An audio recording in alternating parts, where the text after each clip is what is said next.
ছাত্ৰ-ছাত্ৰীসকল আজি তোমালোকৰ অসমীয়া পাঠ্যপুথিৰ লেসন নাম্বাৰ 2 পক্ষী আৰু মানুহ এই পাঠটোৰ ওপৰত মই 2 নম্বৰটো ভিডিঅ' লৈ আহিছোঁ ইতিমধ্যে মই ইয়াৰ ওপৰত এটা প্ৰথম ভিডিঅ' বনাইছিলোঁ তাতে এই পাঠটোৰ যিমানখিনি পাঠভিত্তিক ক্ৰিয়া অৰ্থাৎ যিমানখিনি প্ৰশ্ন আছিল এই সকলোবিলাক তোমালোকক মই কৰাই দিছিলোঁ আশা কৰিছোঁ তোমালোকে এই ভিডিঅ'টো চাইছা আজি এই ভিডিঅ'টোত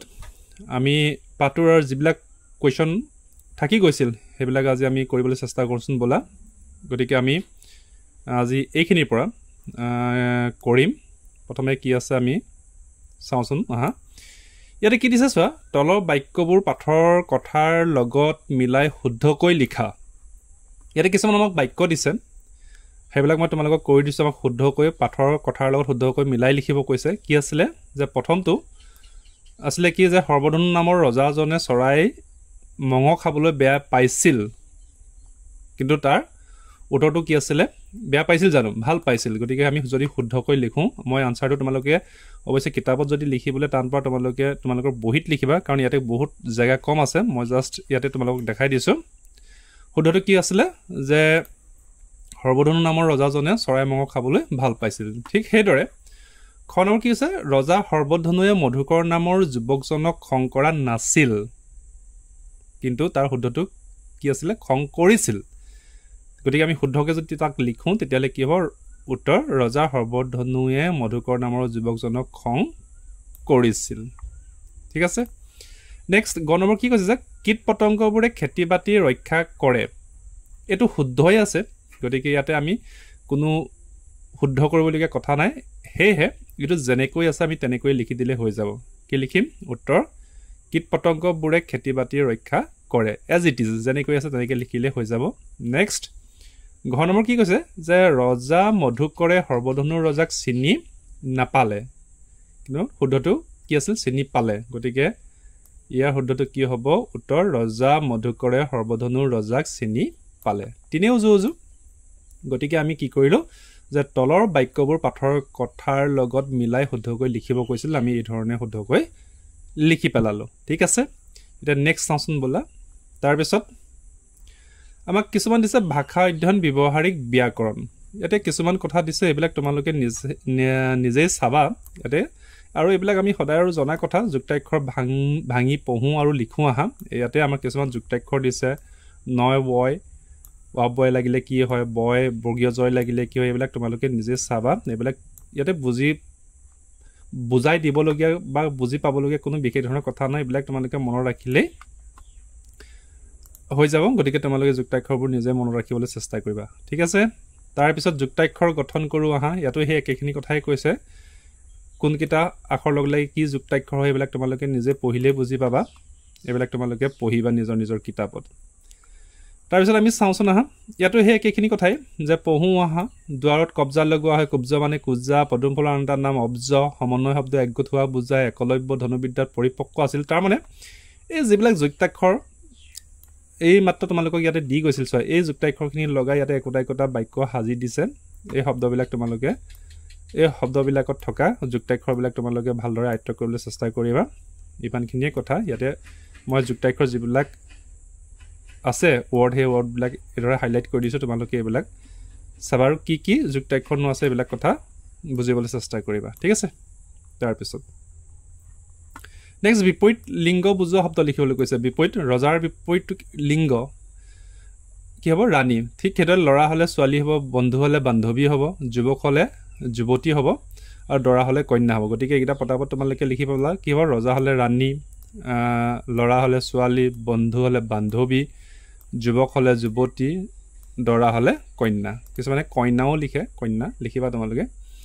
তাৰপিছত এইখিনিত আমাৰ কি কৈছে যে শব্দবোৰ ভাঙি দেখুওৱা এইটো অলপ ইম্পৰ্টেণ্ট ইয়াতে চোৱা পদ শব্দ আৰু বিভক্তি আমাক ভাগে ভাগে ইয়াতে কিছুমান আমাক পদ দিছে এই পদবোৰ কি মধুকৰে আৰু মধুকৰেটো যেতিয়া ইয়াৰ মূল শব্দটো হৈছে মধুকৰ আৰু ইয়াৰ বিভক্তি কি যোগ কি হৈ আছে যোগ হৈ আছে বিভক্তি ঠিক আছে যুৱকে ইয়াৰ মূল শব্দটো কি হ'ব যুৱক ইয়াৰ মূল শব্দটো হ'ব যুৱক গতিকে এটা আমি যুৱক আৰু ইয়াতো হে যোগ হৈ আছে তোমালোকে এইখিনি তিনিও উজু মই কৰাই দিয়া ধৰণে তোমালোকে নিজৰ বহিত পাতি ল'বা মানুহে ইয়াৰ মূল শব্দ হৈছে মানুহ আৰু ইয়াত কি বিভক্তি লাগি আছে ইয়াতো হে বিভক্তি লাগি আছে ঠিক সেইদৰে চৰাই জাকক ইয়াৰ মূল শব্দটো হৈছে চৰাই জাক ইয়াত কি লাগি আছে ক বিভক্তি তাৰপিছত ৰজাক ইয়াতো সেই একেই ইয়াৰ মূল শব্দটো হৈছে ৰজা মূল শব্দটো হৈছে ৰজা আৰু ইয়াতো ক বিভক্তি লাগি আছে তাৰপিছত কাৰেৰে ইয়াতে মূল শব্দটো হৈছে কাৰ মূল শব্দটো কি কাৰ আৰু ইয়াত কি লাগি আছে যোগ এৰে ৰে বিভক্তি লাগি আছে তাৰপিছত দেখলৈ ইয়াতে মূল শব্দ কি দেখ আৰু ইয়াত কি লৈ বিভক্তি লাগি আছে গতিকে এই বিভক্তিবিলাক মই তোমালোকক এই ধৰণে ভাঙি দিছো তিনি উজুত গতিকে তোমালোকৰ কিতাপত এই ধৰণে কৰি পেলাবা ঠিক আছে নেক্সট তাৰপিছত এটোটা আমাৰ অকমান চাবলগীয়া যে পাঠৰ পৰা বিচাৰি উলিয়া তলৰ তালিকাখন বিশেষণ সৰ্বনাম পদবোৰ লিখা এতিয়া কথাটো হ'ল কি বিশেষ্য মানে কি বিশেষ্য পদ মানে কি যিবিলাক শব্দই নাম বুজায় ঠিক আছে সেইবিলাকক বিশেষ্য পদ বুলি কয় ইতিমধ্যে তোমালোকে আশা কৰিছো বিলাক জানা বিশেষণ মানে কি যিবিলাক পদে বিশেষ্য পদৰ দুখ গুণ বা বিশেষ্য পদক বৰ্ণনা কৰে হিহঁতক বিশেষণ বুলি কয় আনহাতে সৰ্বনাম কাক কয় আমি বিশেষ্য পদৰ সলনি যিবিলাক শব্দ ইউজ কৰোঁ সেইবিলাককে সৰ্বনাম বুলি কয় গতিকে ইয়াতে আমাৰ পাঠটোৰ পৰা এই বিশেষণ সৰ্বনাম এই পদবিলাক বা শব্দবিলাক বাছি উলিয়াবলৈ কৈছিল মই তোমালোকক বাছি দিছো প্ৰথমটো আমাক কৰি দিছিল হলে এইখিনি বাকিখিনি আমি নিজে কৰিছো যে কি আছিল বিশেষ্য আমাৰ ইয়াতে পাঠটোত ধেৰ বিশেষ্য পদ আছিল দ্যাট মিন্স নাম বুজা পদ আছিল সেইবিলাক সৰ্বধনু কপৌ হালিকা বগলী মধুকৰ আৰু ঠিক সেইদৰে বিশেষণ বৰ বিশেষ নাছিলে আমি দুটা শব্দ পাইছো উপকাৰী আৰু পৰম এটো হৈছে বিশেষণ পদ আৰু তাৰ পিছত সৰ্বনাম পদ আছিল আপোনাৰ আপুনি হে তাইৰ এইবিলাক হৈছে সৰ্বনাম পদ আৰু এইবিলাক আমি আমাক ক'ৰ পৰা বিচাৰিবলৈ কৈছিলে হলে যে পাঠটোৰ পৰা বিচাৰিবলৈ কৈছিলে ক'ৰ পৰা বিচাৰি উলিয়াই লিখিব কৈছে পাঠটোৰ পৰা গতিকে এই ধৰণে লিখিলে হৈ যাব তাৰ পিছত জানো হা ইয়াতে আমাক কিছু ইম্পৰ্টেন্ট কথা কৈছে যে আমি একবচনত বস্তুক নিৰ্দিষ্টকৈ বুজাবলৈ শব্দৰ পাছত টু জন পাত আদি প্ৰত্যয় ব্যৱহাৰ কৰোঁ এই প্ৰত্যয়বিলাকক কি বুলি কৈছে নিৰ্দিষ্ট বাচক প্ৰত্যয় বুলি কৈছে গতিকে এইখিনি কথা তোমালোকে পঢ়িবা পৰীক্ষাত আহিব পাৰে যে নিৰ্দিষ্ট বাচক প্ৰত্যয় কাক বোলে গতিকে এইখিনি কথা তোমালোকে লিখি দিবা তাৰ পিছত ইয়াতে উদাহৰণস্বৰূপে দেখাইও দিছে কিছুমান নিৰ্দিষ্ট বাচক প্ৰত্যয় হ'ল এইবিলাক তোমালোকে মুখস্থ কৰিবা টু গৰাকী জনী খন ডাল জোপা পাত গছি ইত্যাদি আকৌ এই প্ৰত্যয়বিলাক যেতিয়া শব্দত প্ৰয়োগ কৰে তেতিয়াহ'লে এই ধৰণে প্ৰয়োগ কৰিলে কি হ'ব যে মানুহটো মানুহগৰাকী ছোৱালীজনী নৈখন তাৰপিছত বাঁহডাল গছজোপি চাকি গছ বঠাপাত ইত্যাদি ঠিক আছে গতিকে এইবিলাক কি বুলি কয় নিৰ্দিষ্ট বাচক প্ৰত্যয় বুলি কৈছে এইখিনি তোমালোকে পঢ়িলে বুজি পাবা নেক্সট কি কৰিব দিছে আমি চাওঁচোন আহা এটা বিপৰীত অৰ্থবোধক শব্দ লিখিবলৈ কৈছে আমাক এইখিনিতে মই লিখি দিছো তোমালোকে কিতাপত যদি জায়গা হয় পাৰা জোৰাব পাৰা তেতিয়াহ'লে লিখিবা নহ'লে বহিত লিখিবা ভাল হ'ব যে প্ৰিয়ৰ বিপৰীত কি অপ্ৰিয় আকৌ ঠিক সেইদৰে ভয়ৰ বিপৰীত হৈছে সাহস বন্ধুৰ বিপৰীত হৈছে শত্ৰু সুফলৰ বিপৰীত হৈছে কুফল ঠিক সেইদৰে অনুচিতৰ বিপৰীত হৈছে উচিত পুৰস্কাৰৰ বিপৰীত হৈছে তিৰস্কাৰ অপকাৰীৰ বিপৰীত হৈছে উপকাৰী আকৌ অমংগলৰ বিপৰীত হৈছে মংগল আৰু ঠিক সেইদৰে অনুপস্থিতৰ বিপৰীত হৈছে উপস্থিত তিনিও উজু এইকেইটা গতিকে এইকেইটা তোমালোকে এই ধৰণে কৰি পেলাবা তাৰপিছত নেক্সট আমাক দিলে বাক্য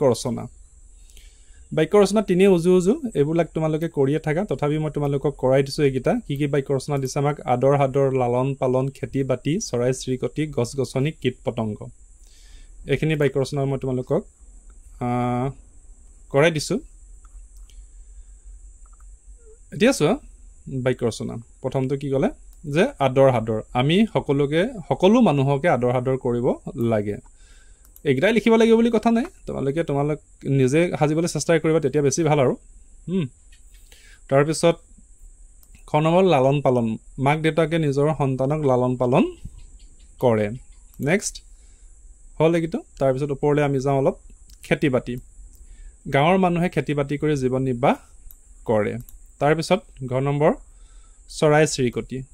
চিৰিকটিবোৰ কৃষকৰ পৰম বন্ধু এইদৰে সৰু সৰু বাক্য সাজিবলৈ চেষ্টা কৰিবা তাৰপিছত গছ-গছনি আমি গছ-গছনি কাটিব নালাগে তাৰপিছত প্ৰথম কীট পতংগ চৰাই কীট পতংগ ধৰি খায় ওকে এইকেইটা হ'ল আমাৰ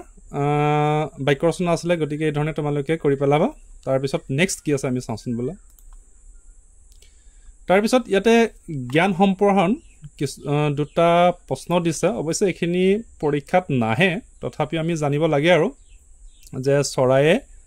আমাৰ কি উপকাৰ সাধন কৰে দলত আলোচনা কৰি লিখা তাৰপিছত পশু পক্ষী গছ-গছনিৰ সৈতে মানুহৰ নিবিড় সম্পৰ্কৰ কথা দলত আলোচনা কৰি লিখা ঠিক আছে বাৰু এইকেইটা মই তোমালোকক কৰাই দিছোঁ ইচ্ছা কৰিলে তোমালোকে লিখি ল'বা কোনো কথা নাই প্ৰথমটো প্ৰশ্ন কি আছিলে যে চৰায়ে আমাৰ কি উপকাৰ সাধন কৰে দলত আলোচনা কৰি লিখা প্ৰশ্নটো অকণমান দীঘল হ'ব আৰু গতিকে প্ৰশ্নটো তোমালোকে এই ধৰণে লিখিবা যে চৰাই প্ৰাণীৰ জগতৰ এক অবিচ্ছেদ্য অংশ চৰাইবোৰ কৃষকৰ পৰম বন্ধু চৰাইবোৰে খেতি পথাৰৰ শস্য নষ্ট কৰিব পৰা পোক পতংগবোৰ ধৰি খাই খেতি বাতিৰ ৰক্ষাত কৃষকক সহায় কৰে শগুন কাউৰী আদি চৰাই মৃতদেহ তথা গেলা পচা বস্তু খাই পৰিৱেশ পৰিষ্কাৰ কৰি ৰখাত অৰিহণা যোগায় হাঁহ কুকুৰা পাৰ চৰাই আদিয়ে মানুহৰ বাবে মাংস আৰু এইখিনিকে লিখিবা যিহেতু প্ৰশ্নটো দীঘল এক পেজত আমি গোটেইটো প্ৰশ্ন কভাৰ কৰা সম্ভৱ নহয় গতিকে এইখিনিকে লিখি ল'বা দৰকাৰ হ'লে পজ কৰি ল'বা তাৰপিছত মই উঠাই দিছোঁ এইটো আকৌ পুনৰ লাইন শেষত 3টা লাইন আছে এই 3টা লাইন তোমালোকে মিলাই লিখি দিবা যে কণীৰ চাহিদা পূৰণত অৰিহণা যোগায় ইয়াৰ উপৰি চৰাই পাখিৰ পৰা বিভিন্ন ধৰণৰ সামগ্ৰী প্ৰস্তুত কৰিব পাৰি গতিকে এইটো আমাক জ্ঞান সম্প্ৰসাৰণৰ প্ৰশ্ন দিছিলে মই এইটো তোমালোকক লিখাই দিলোঁ গতিকে তোমালোকে উত্তৰটো এই ধৰণে লিখিবা ঠিক আছে তেতিয়াহ'লে আমাৰ প্ৰথমটো এইটো হৈ গ'ল চৰাই আমাৰ কি উপকাৰ সাধন কৰে দলত আলোচনা কৰি লিখা তাৰপিছত নেক্সট পশু পক্ষী গছ-গছনিৰ সৈতে মানুহৰ নিবিড় সম্পৰ্কৰ কথা দলত আলোচনা কৰি লিখা এই কথাটো এই প্ৰশ্নটো মই লিখাই দিছোঁ বাৰু বলা এইটো প্ৰশ্ন উত্তৰ এই ধৰণে লিখিবা তোমালোকে যে পশু পক্ষী গছ-গছনিৰ সৈতে মানুহৰ নিবিড় সম্পৰ্কৰ কথা দলত আলোচনা কৰি লিখা এইটো অলপ দীঘল হ'ব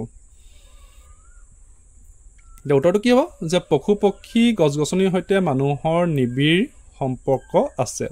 মানুহে বিশেষকৈ খাদ্যৰ বাবে পশু পক্ষী আৰু গছ-গছনিৰ ওপৰত নিৰ্ভৰ কৰিব লাগে শাক পোছাকৰ ক্ষেত্ৰতো মানুহৰ লগত গছ-গছনিৰ এৰাব নোৱাৰা সম্পৰ্ক আছে কিয়নো গছে হালুক সংলেখন প্ৰক্ৰিয়াত মানুহে এৰি দিয়া কাৰ্বন ডাই অক্সাইড গেছ গ্ৰহণ কৰি মানুহৰ বাবে অক্সিজেন গেছ প্ৰথমে এইকেইটা লাইন লিখি ল'বা যেতিয়া এইকেইটা লাইন লিখি হৈ যাব তাৰপিছত তোমালোকে মই ওপৰলৈ এনেকৈ ধৰণে লৈ গৈছোঁ তোমালোকে পুনৰ ভিডিঅ'টো পজ কৰিবা পজ কৰি পুনৰ এই লাইনকেইটা লিখিবা তাৰপিছত আমি কি লিখিম যে এৰি দিয়ে আনহাতে গৰু ছাগলী মহ হাঁহ কুকুৰা মাছ গাহৰি ইত্যাদি মানুহে পালন কৰি আৰ্থিকভাৱে স্বাৱলম্বী হ'ব পাৰে হাতী ঘোঁৰা গাধ আদিয়ে মানুহক বস্তু টনা এঠাইৰ পৰা আন ঠাইলৈ বস্তু নিয়া আদি কাৰ্যত সহায় কৰে চৰাই চিৰিকটিবিলাকে গছ-গছনি আৰু খেতি পথাৰৰ শস্য নষ্ট কৰিব পৰা পোক পতংগ খাই মানুহক সহায় কৰে ঠিক সেইদৰে এতিয়া চোৱা এইখিনিলৈকে আমি তোমালোকৰ স্ক্ৰীনত যিকেইটা লাইন ওলাই আছে তোমালোকে এইকেইটা এই ধৰণে পজ কৰি লিখি ল'বা তাৰপিছত এইখিনি লিখি হোৱাৰ পিছত পুনৰ মই উঠাই দিছোঁ পুনৰ তোমালোকে ওপৰলৈ নি এইটো পজ কৰি ল'বা তাৰপিছত এই 3টা লাইন লিখি ল'বা যে গঁড় ময়ূৰ চৰাই সোণালী বান্দৰ বাঘ দেওহাঁহ কুলি চৰাই আদিয়ে মানুহৰ কলা সংস্কৃতি আৰু জাতিৰ পৰিচয় বাহক ৰূপেও পৰিগণিত হৈছে গতিকে প্ৰশ্নটো অলপ দীঘল সেইকাৰণে মই তোমালোকক এই ধৰণে হাইলাইট কৰি দিছোঁ আৰু পজ কৰিবৰ কাৰণে সুবিধা কৰি দিছোঁ তোমালোকেও ভিডিঅ'টো পজ কৰি এইখিনি কথা লিখিবা ওকে নেক্সট গতিকে জ্ঞান সম্প্ৰসাৰণৰ আমি দুটা প্ৰশ্ন ইতিমধ্যে লিখিলোঁ তাৰপিছত তৰ্ক প্ৰতিযোগিতা পাতোঁ আহা এইটো তোমালোকে আৰু কেতিয়াবা সময় সুবিধা পালে নিজৰ বিদ্যালয়ত নিজে কৰিবলৈ চেষ্টা কৰিবা তাৰপিছত কি আছে আমি চাওঁচোন ব'লা তাৰপিছত জানো আহা এইখিনি কথা তোমালোকে লিখিবা যে মুখত দুডাল দুবৰি বন দুডাল খৰিকা মোৰ চোতালত উমলহি অ' ঘনচিৰিকা এইটো ঘনচিৰিকা বা ঘৰচিৰিকা চৰাইৰ বিষয়ে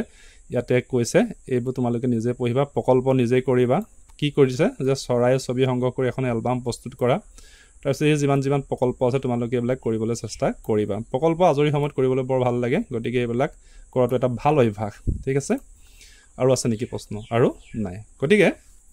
এই ভিডিঅ'টো আজি মই তোমালোকক প্ৰথম ভিডিঅ'ত আমি যিমানখিনি প্ৰশ্ন বাকি থাকি গৈছিল এই সকলোবিলাক কৰাই দিবলৈ চেষ্টা কৰিছোঁ আশা কৰিছোঁ তোমালোকে ভিডিঅ'টো চাবা আৰু ভাল পাবা কাৰণ মই তোমালোকক এই সকলোবিলাক প্ৰশ্নৰ উত্তৰ ভাঙি বা কৰাই দিবলৈ চেষ্টা কৰিছোঁ গতিকে আশা কৰিছোঁ তোমালোকে ভিডিঅ'বোৰ চাবা